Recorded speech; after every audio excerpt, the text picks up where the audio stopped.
Hello, hello, Jean here. This is a very special masterclass. This is all about the art of assertiveness, and this is about boosting your confidence to be able to express your ideas and stand up for your rights. And if you've been around Confidence through Cabaret for a little while now, then you'll know that we are all about being able to own our space, unapologetically build unshakable confidence, and to really be able to know what your message is and share your message. And so in this masterclass, I'm so excited to welcome you here. We are going to be working through 4 modules, and the aim of this masterclass is to understand the importance of assertive behavior. A lot of times when people think we speak up for ourselves, then it's aggressive or a little bit scary, and it isn't if it's done in the right way. So we'll be talking about realizing the benefits of assertive communication, knowing your rights and your responsibilities when you're communicating, and then know what those rights are about in terms of how to go about upholding them. So we'll be covering tips off. We'll look at building skills and techniques. There is a motorcycle going past behind me. Apologies if you're getting a little bit of a sound interruption. We'll talk about building skills and techniques for ensuring that your communication is assertive. And we'll talk about growing your confidence in being assertive to share your message. So welcome to this masterclass.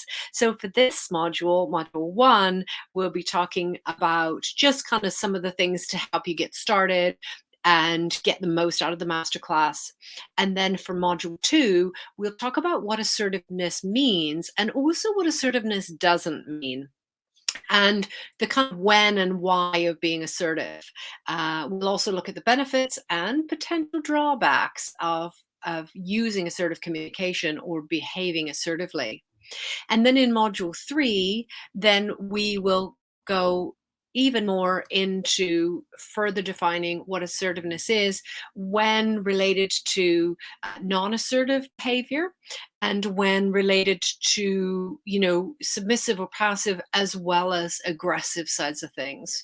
So we'll dive into the responsibilities and the rights much more specifically, and we'll look at what they mean and some tips to uphold your rights and responsibilities.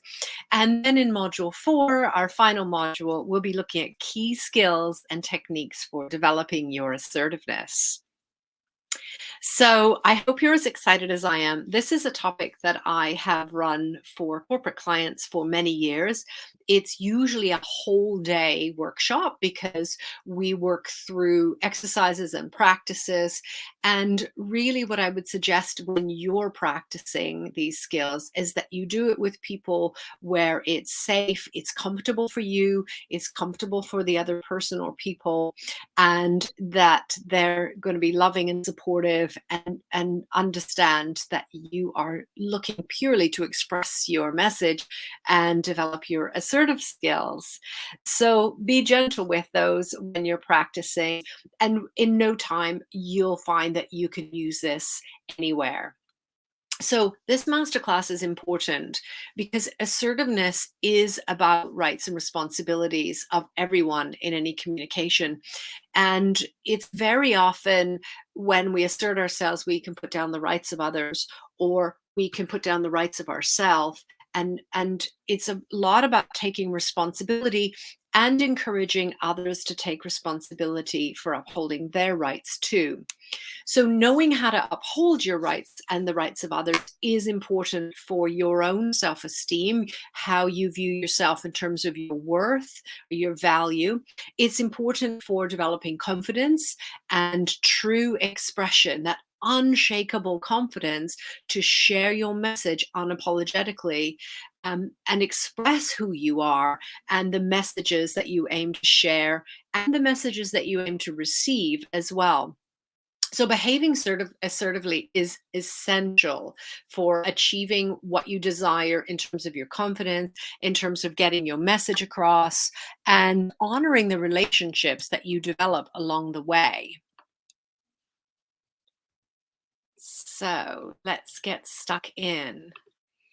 So in order to get the most out of your masterclass, the probably easiest way is to download and print your workbooks. I'm a note taker, so I like to work alongside of a workbook, but I also like to, have my own notes. I have them in special files. And so whatever's most comfortable for you, but I would suggest that you at least download the workbook, even if you want to take your notes somewhere else.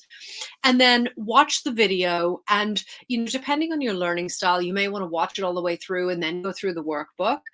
Or you may want to follow along as we go. And then in that case, you can pause the video. And that's the beauty of having recorded masterclasses, right? Because you can go back to them. You can take it in sections. You can pause things and do your own reflection and write your own answers, make your own notes. And then I would suggest that you check back in with the masterclass a couple of times a year, because what that does is that'll show you how far you've come on your journey. That'll remind you of some tips and content that you may have missed the first time around. And, I think certainly for me, I pick up different things at different times. So I'm in a different space. There are different circumstances. There are different ways, in this case, of where I need to apply my assertive techniques.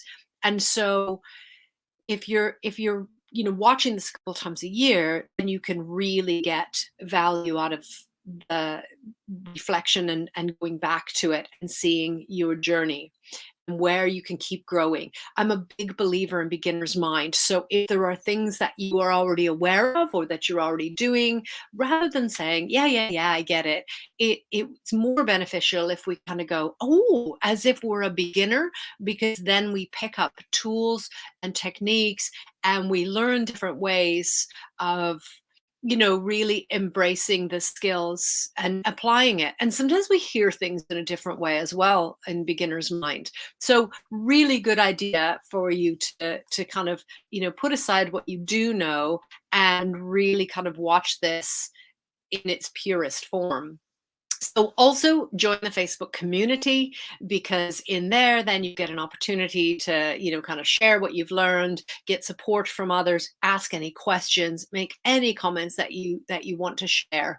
And it helps you to be able to commit to a more confident you, which is of course what we want, right? So uh, when you start in your masterclass or in your notes, the best thing to do for any of the masterclasses is to declare your intentions. So know what your intentions are and don't just hold them in your mind, actually write them down. Because what's cool about that is that your brain will start looking for the information that you're looking to get out of it, or looking for the ideal tip that will help you do what it is that you want to do or stop doing what you want to do. So when we think about action plans, I like the stop, start, and continue. Here are some of the things I need to stop doing. Here are some of the things I need to start doing. And here are the things I'm doing really well that's working successfully that I should continue to do. And I always say start from where you're strong. So continue is a really important one to note as well, because we get to celebrate what's working for us. And we also get to, reinforce those things that are working for us so that we continue to do those or not do those, as the case may be. So when you're declaring your intentions or you're writing your aims, a good question is, how will you know when this masterclass has been useful or effective for you? And then write that down. And that how will you know will be, I'll know how to do this. I'll be able to stop doing this. I'll be able to continue doing these things if that works for you. Or, if there's a different way that you like to write your aims, that's absolutely fine as well. But that question still stands. How will you know when this masterclass has been effective for you? And then write it down so that you can commit to really being more confident. And if you do that work at the beginning, you will get so much more out of all of the masterclasses here on Confidence Through Cabaret.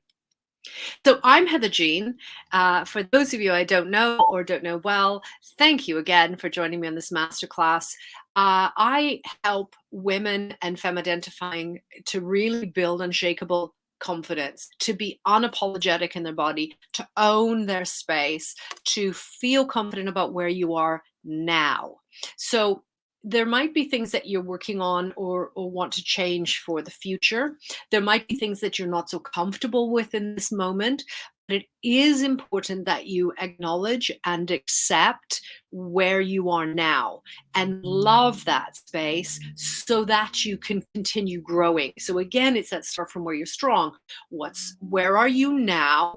And then how do you grow? How do you choose to move forward from that space? And when we start from a space of denying where we are, not feeling comfortable where we are, then that's the energy that we start off with as we move towards our ambitions, and they're just never as strong or as gracefully received, or as it's never as much fun growing when we've started from this place of weakness. So start from you today, start from you in a confident space of what you already have, do, know, are, and then grow from there. And if you would like more support with that, of course, I have group programs that you'll find out much more about on social media, or Confidence Through Cabaret on most of the social media, except for Twitter. We're at YBYWYS. I'm on Clubhouse at Heather YBYWYS. And when you want to grow, then you might have a specific way, and there might be a more specific program. If there are master classes that you would like to see, then let me know, and either myself or one of our wonderful collaborative experts will be able to record a master class, and we can put it up right here. The same with workshops. We have a lot of workshops that we can do, and it's just a lot about knowing what our audience wants so that we can serve you in the best way, because we love having you here. So let's dive in now. So assertiveness. The question in your workbook here is, how would you define assertive? Like, when I say that word assertive or assertiveness, what does that mean to you? So when someone is being assertive, how are they being? What are they doing or saying or not doing or not saying? How are they saying it or doing it? What's going on in their tone of voice? What's going on in their body language or their nonverbal communication? What energy are they giving off? Anything that you would notice about somebody that's being assertive, how would you define it? Because we start from your definition and accepting where you are right now. Another question in your workbook before we dive too much into the content is, how do you know when you are being assertive? So what is your body doing? How do you sound? What energy are you giving off? What is your state of mind when you are behaving assertively? So if you want to follow along and make your own notes or do the exercises as we go, then now would be a good time to pause, state your intentions, and answer these lovely questions, because it will really kind of help you acknowledge where your starting point is. Okay, so we are going to jump into module 2 now. And I would hope that you'll join me for module 2, because we have a lot more great content. So I will see you in there. Make sure you've answered the questions before we go too much further.